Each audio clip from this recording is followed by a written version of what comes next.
Pequenos que nós somos, nós vamos pedindo a espiritualidade presente que nos intua, que nos inspire, para que através de nós possa chegar alguma mensagem construtiva, edificante a cada um de vocês que aqui estão e de todos que aqui estão nos diversos planos.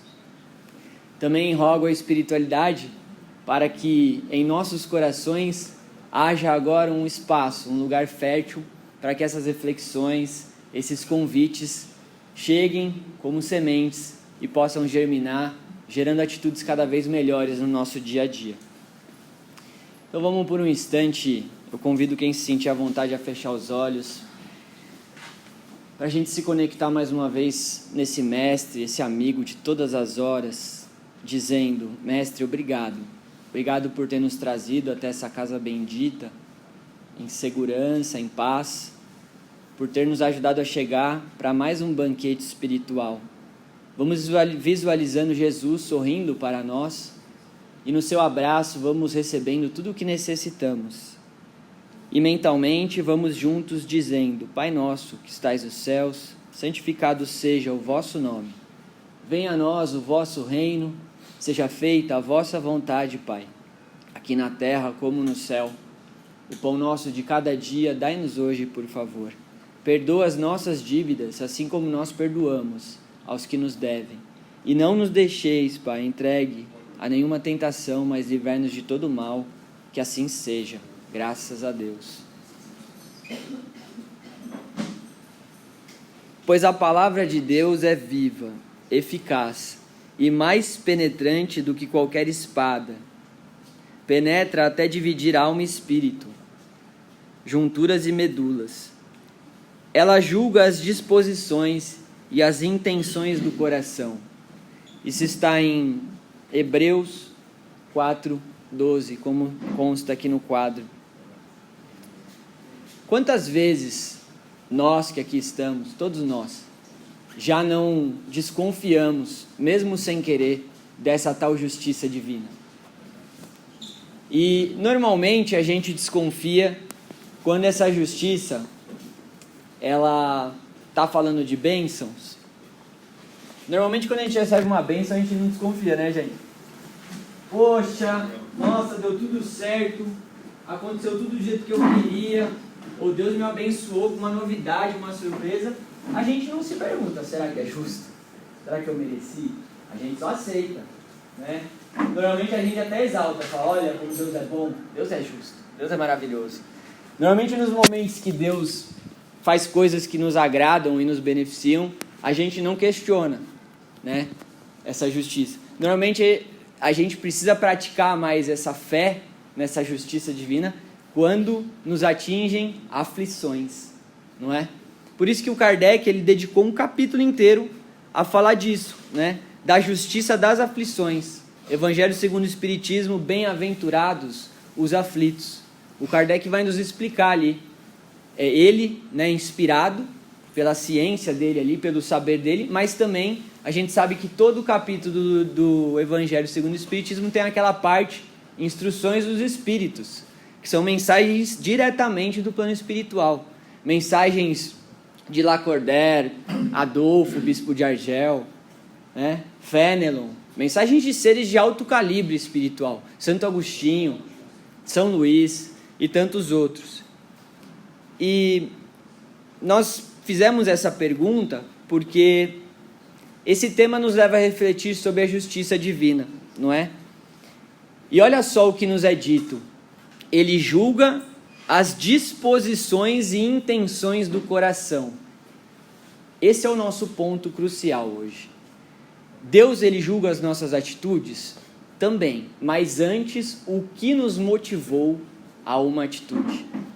Porque vocês concordam comigo que até a gente, que é humano, tem uma justiça justamente para deliberar isso? Qual foi a ação, mas qual foi a intenção, qual é o contexto? Né? Às vezes um mesmo crime, ele pode ter diferentes penas. Né? Por quê? Porque vai ser analisado qual o contexto, quem é o indivíduo, se é a primeira vez, ou já é uma vida de crime. Foi intencional? Então, tudo isso a gente que é humano já chegou num nível de intelectualidade, de racionalidade, que a gente entende que não dá para julgar tudo da mesma forma. É preciso entender, compreender o que se passou. E aí a gente pode lembrar de Jesus falando, né? Se vós, humanos, né, sendo maus, Jesus falando, tá, gente? Não fica bravo comigo. Sabei dar boas coisas, que dirá Deus, que é bom. Então, se a nossa justiça, ela já sabe também ter misericórdia em certas formas, ter compreensão, né? Buscar o que é equilibrado, que dirá Deus. Então, a gente pode começar por aí. Primeiro, a justiça de Deus, ela é bondosa. Acima de tudo, Deus é bom. A bondade de Deus é justa, mas a justiça de Deus, ela é bondosa. Deus sempre quer o nosso melhor e sempre nos pune no mínimo. Então, a gente às vezes acha que a gente está carregando um fardo muito pesado. Podem ter certeza que Deus, sendo pai e mãe, sendo esse amor incondicional, aquilo é o mínimo para a gente se retratar de algo. Aí a gente já entra em outro ponto importante. Só existe Deus se a gente acreditar numa vida futura, gente. Aqui é um ponto de divisão. Só existe Deus se a gente acredita numa vida futura. Não estou falando que você precisa ser espírita, olhe bem. Mas que acredite numa vida futura. Porque senão o que explicaria as aflições de uma vida se tudo acaba aqui? Não é mesmo? Por que Jesus falaria pra gente, bem-aventurados os aflitos, que vocês serão recompensados? Essa promessa vai ser quando? A gente ia perguntar para Jesus, né? Quando, Jesus? Estamos aqui passando um maior perrengue, a vida está me jogando para lá e para cá. Eu me imagino às vezes lá com Jesus. Eu ia levantar o dedinho e falar, peraí, mas isso aí vai ser quando, Jesus? Nosso povo é oprimido, né? A gente paga um tributo para outro povo que domina o nosso, e aí você está falando que a vida está esse auê e bem-aventurados os aflitos, né? Fica complicado se a gente não acreditar que tem algo além daqui. Não dá para a gente conceber racionalmente, como propõe o Kardec, uma justiça e um Deus bom, se tudo termina aqui. Então, primeiro ponto, vida futura, né? Nós temos que ter a certeza, para que a gente consiga descansar na justiça divina, nós precisamos ter a certeza de que isso é uma existência, é uma coisa muito curta, é uma vírgula perante a nossa vida verdadeira, que é a espiritual, né? Que somos imortais. Para nós espíritas, além disso, tem uma outra coisa, que é a pluralidade das existências. Porque veja, vida futura, também poderíamos voltar a algum tempo atrás, onde a gente acreditou por muito tempo em céu e inferno, né? Então assim, existe uma existência, e depois dessa existência, você até continua vivo. Mas cuidado com o que você fez nessa existência, porque dela depende todo o resto da eternidade. Você imagina, gente? Então assim, deixou de vigiar um segundinho essa existência, você está colocando em jogo a eternidade. Também, racionalmente, isso não faz tanto sentido com um Deus bom e justo. Vocês concordam? Que pai aqui que pega um dia do ano, escolheu aquele dia. Hoje eu vou avaliar meu filho, dependendo do que ele fizer, o resto da vida, ou ele está de castigo, ou está liberado, filhão. Será que faz sentido para um Deus que é amor, que é bondade, que é misericórdia, a gente pensar que toda a nossa eternidade estaria condicionada a algumas decisões que a gente vai tomar em alguns anos numa existência, né? O que são alguns anos numa existência física perante a eternidade? Não dá nem pra gente imaginar isso, né, gente? Vamos diminuir, vamos cortar essa melancia em pedaços, né? Então tá, a eternidade a gente ainda não consegue compreender. Vamos pegar 1000 anos. Também já seria ruim, né, gente? Vocês imaginam? Então assim, você viveu ali uma existência longa de quase 100 anos. E aí os próximos 1000, você não tem mais escolha. Mesmo que você se arrependeu. Se você errou naqueles 100, os próximos 1000 vai responder. E se você mandou bem nesses 100, você tem 1000 anos de crédito aí para fazer a besteira que você quiser depois também, porque aqueles 100 que estavam valendo, Você acertou. Eu sei que falando assim, parece uma forma pueril, mas é que se a gente parar para pensar mesmo, é isso, né? Fez sentido e tudo bem, não estamos aqui para criticar nenhum credo, nenhuma religião, mas se a gente busca uma fé raciocinada, que é o que o Kardec nos convida o tempo todo, a gente não pode simplesmente acreditar porque alguém disse que era assim, né? Não faz sentido a gente acreditar numa justiça divina, tirando esse elemento das diversas existências. Podemos ver uma outra forma. Como que existiria justiça divina se realmente a gente começasse do zero essa tal vida aqui, né? Então, por que Deus escolheu me dar um corpinho perfeito, né? Me deu inteligência, me colocou numa família bacana, pai e mãe, tive boa educação, e o Joãozinho, ele nasceu sem a perna, né? Com um monte de limitação. A Maria nasceu num lar que não tem nem pai nem mãe, abandonaram quando era recém-nascida. O que explicaria isso, né? O que explicaria cada ser na sua singularidade ter os seus elementos e as suas dificuldades se não existissem diversas existências, né? Que critério Deus se basearia para falar assim, beleza, vai começar do zero, todo mundo é uma folha em branco, mas você eu vou colocar nível hard, você mais ou menos, você nível médio, né? Mais ou menos assim, vamos trazer para um exemplo mais concreto. Imagina que a vida é uma escola, e de certa forma ela é, e aí Deus é esse diretor, né? E aí todo mundo começou do zero. Só que Deus escolhe que um vai fazer uma prova de trigonometria avançada, o outro vai fazer uma prova, desenhe um sol, e o outro vai fazer a prova, qual é seu nome? Seria justo se todo mundo começou do zero? Não é assim, né? Até na nossa escola não é assim. Na nossa escola, no nosso sistema de ensino humano, a gente vai avaliando o ser de acordo com o que ele foi conseguindo desenvolver.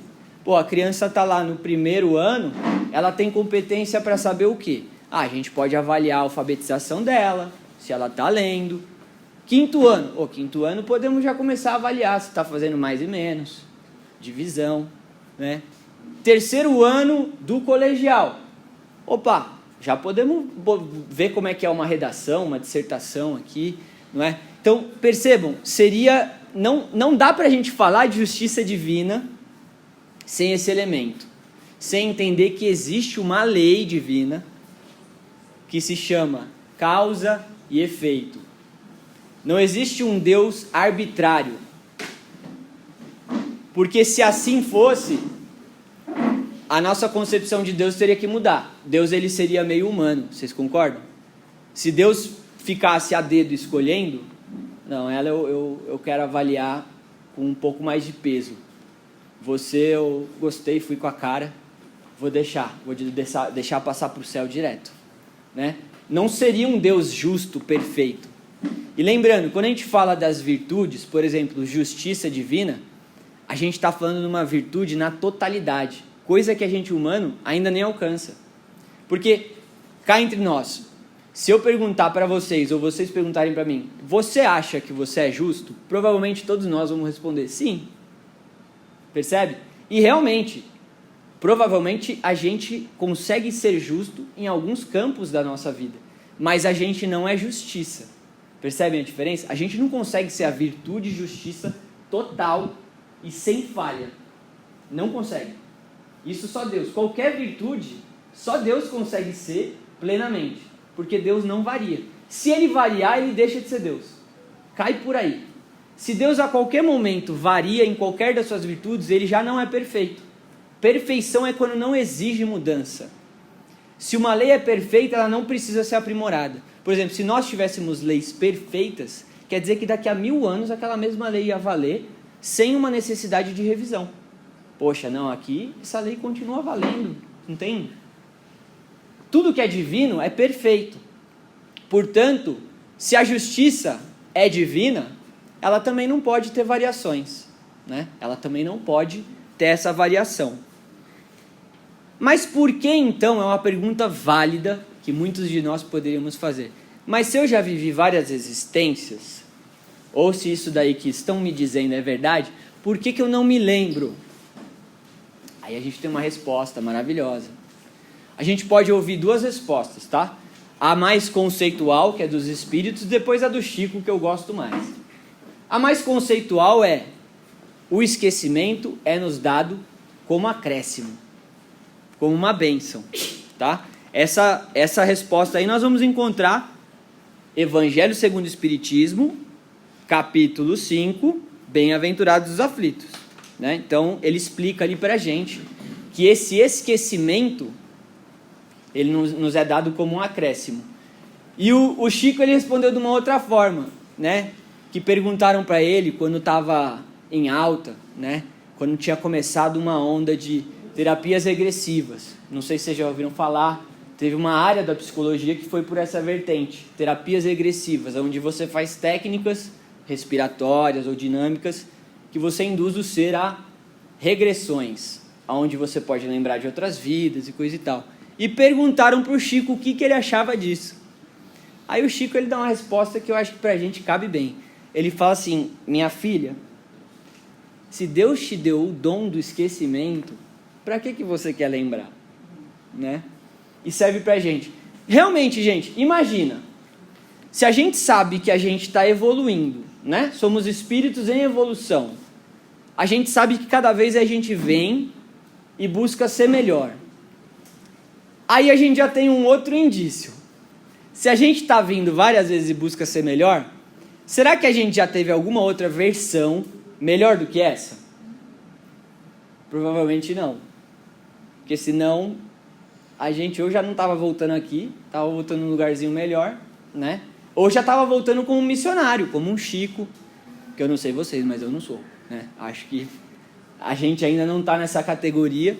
E para além do meu achismo, porque daí seria só Vinícius falando, tem mensagens, né, do Kardec, do Livro dos Espíritos, que nos trazem isso, que a grande maioria dos homens ainda está encarnado aqui, justamente porque tem mais tempo em existências sombrias, voltadas a, entregues a instintos, né, reatividade, do que anos de luz. O Emmanuel ele nos fala que a gente tem milênios de sombra e alguns séculos de luz. Ou seja, nessa balança a gente ainda está mais perto de seres ignorantes do que de seres iluminados. E está tudo bem, né? Estamos aqui, mas a realidade é a realidade. Nós somos o que somos, a vida é o que é. Também é bom a gente tomar uma dose de realidade para a gente ter consciência. Senão a gente vai formando uma autoimagem distante do que é a realidade, né? Às vezes a gente vai achando que a gente já está num nível ou já tem uma postura que no fundo a gente gostaria, mas ainda não se vê no dia a dia. E aí assim, é isso, né? Se não tivesse, se não existe pluralidade das existências, só retomando, como é que se explica, né? Como é que se explica as diferenças econômicas, sociais, biológicas, em que a gente nasce aqui nesse planeta, nessa terra, né? De novo, por que um nasce num lar pobre, cheio de dificuldade, desde o começo da vida, sem pai e mãe, e o outro nasce bem afortunado, sem ter que mover uma palha, tendo 3 pessoas para servi-lo, desde a infância, sendo tratado como rei? Se a gente não acreditar que existe uma causa anterior, fica difícil a gente confiar nessa justiça de Deus. Não é verdade? A gente teria que confiar cegamente. A gente poderia escolher, né? Poderia, não é impossível. Eu confio em Deus porque eu confio que Ele é todo poderoso, Ele sabe o que Ele faz. Mas, até como humanos, percebam que na nossa vida é muito mais fácil a gente incorporar algo quando aquilo fez sentido, não é? É muito mais fácil a gente incorporar algo na nossa vida, seja um hábito ou um conhecimento, quando aquilo fez sentido. Se eu na minha vida não vi sentido nenhum em física quântica, provavelmente eu nunca vou me interessar por aquilo e não vou incorporar, né? Então os atributos divinos também, como que a gente vai incorporá-los? Entendendo. Esse tema é um desafio, tá, gente? 20 minutos para a gente falar de justiça divina, desculpa, já admito a falha aqui, né? Por isso que eu estou até correndo um pouco. Mas assim, o que eu recomendo fortemente? O Kardec, esse cara ele era tão fera e tão cabeçudo, assim, tão estudioso, tudo tinha que fazer sentido. Ele criou um livro que é só isso. Céu e Inferno.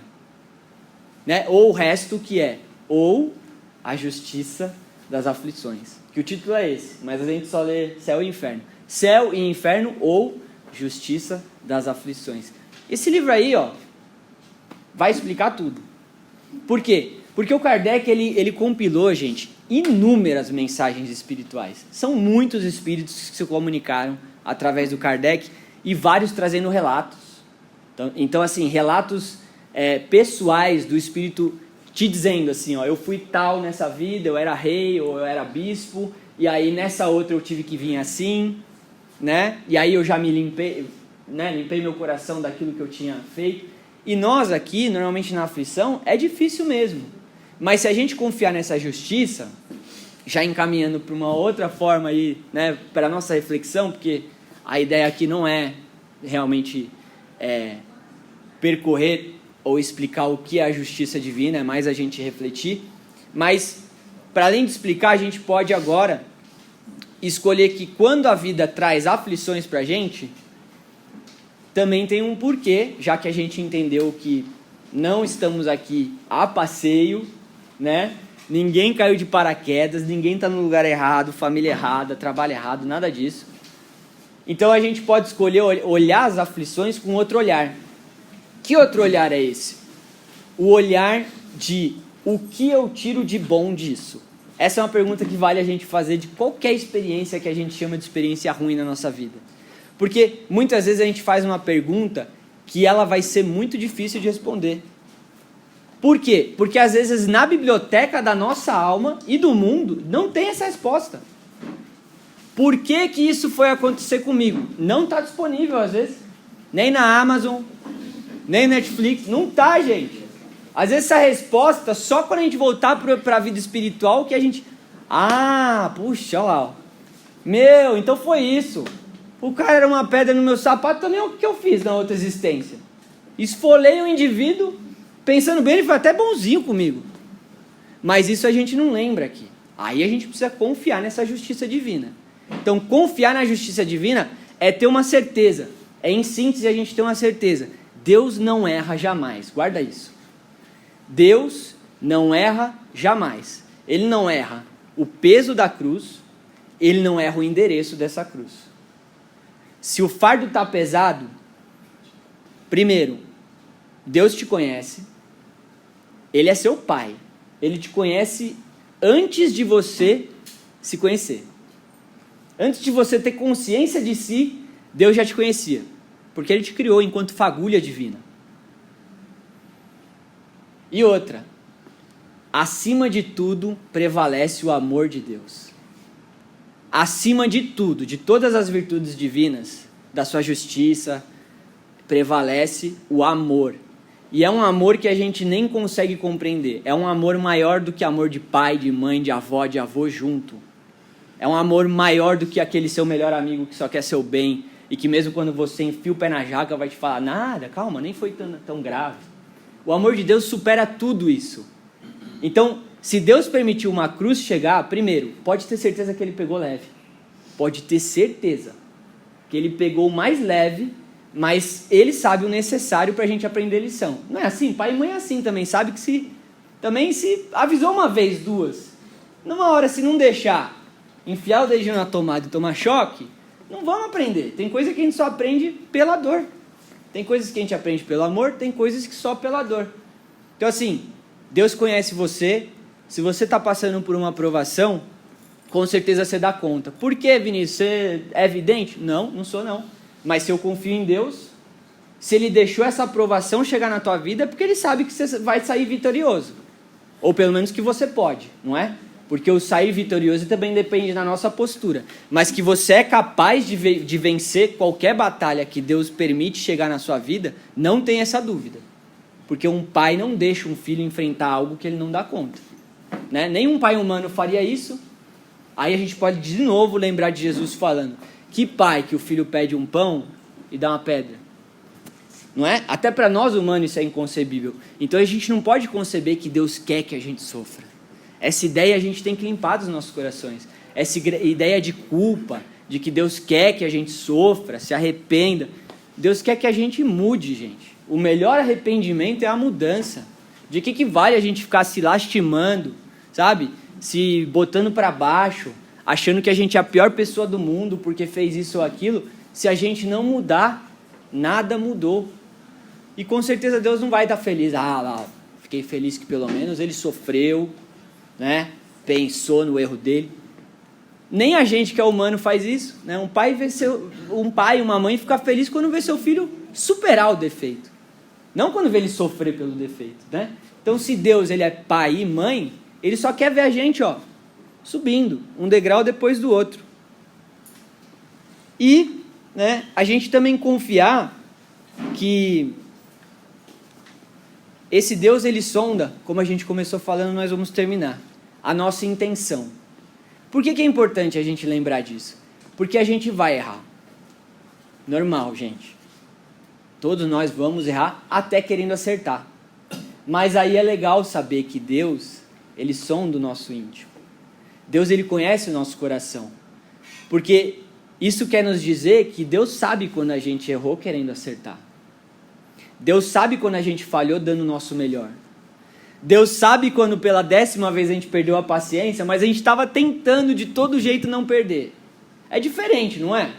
É diferente quando a gente já está, tô nem aí, já vou chegar chutando a porta, do que quando a gente fala, não, eu vou tentar, eu vou respirar, eu vou lá fazer o que me falaram lá, tomar água da paciência, vou tomar outra, tomar 1 litro dessa água. Deus está vendo essa intencionalidade, Deus está vendo a gente tentando. E é nisso que Deus baseia a sua justiça.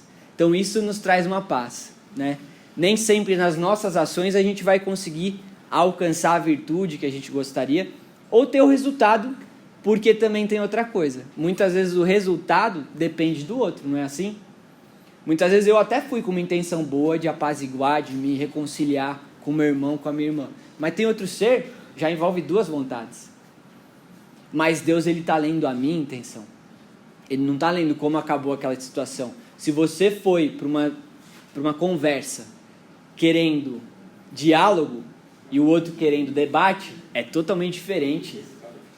É totalmente diferente a consequência para um e para outro. Eu fui querendo apaziguar, eu fui querendo encontrar solução. É isso que Deus está vendo, a nossa intenção. Então guardemos a nossa paz nisso. E toda vez que a gente estiver em dúvida, a gente pode fazer uma oração que é atribuída a São Francisco de Assis, que nos ajuda. Porque nem sempre a gente tem o discernimento correto, mas a gente sempre pode contar com esse paizão, né? Com esse Deus maravilhoso que jamais falha. Então é mais ou menos assim: Deus, me dá a força e a coragem para enfrentar e mudar tudo aquilo que eu possa mudar. Me dá resiliência, humildade e aceitação para aceitar e passar bem por aquilo que eu não posso mudar. Mas me dá, sobretudo, discernimento e sabedoria para eu saber diferenciar uma das outras. Que assim seja, graças a Deus e graças a Jesus.